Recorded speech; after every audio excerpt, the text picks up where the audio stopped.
Thank you, Matt. And while residents on the East Coast are sheltering in place, waiting for Florence to make its way through, American Red Cross volunteers here in Tucson are preparing for a potential natural disaster here. And as News 4 Tucson's Danelle Confer reports, Red Cross workers host shelter trainings every year just to make sure they're prepared. It's new at 10.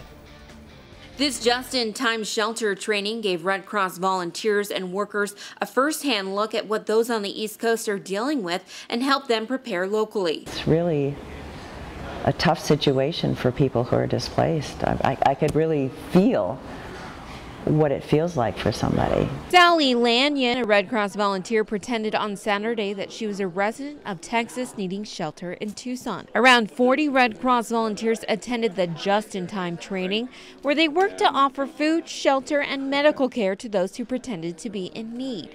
I had been evicted from my apartment because of floodwaters. I'd been flown over to Tucson. I arrived and it had been 24 hours since I'd had my heart medications, so I was in a panic about that and needed to have my meds looked at. Medical professionals were on site evaluating pretend clients, going through the procedures to prepare them for anything to come. All the people that were from the very beginning, when you're signing in, all those roles, they needed to practice, and I could see that some were more used to doing this than others were. Some seemed to be, this is probably one of their first times that they've done it.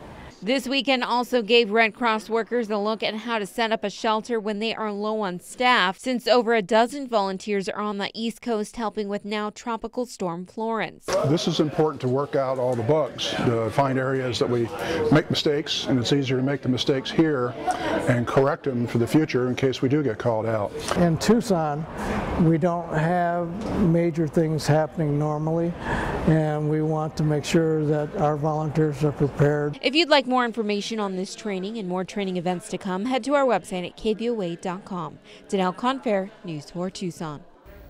A Texas border agent is being held on a $2.5 million bond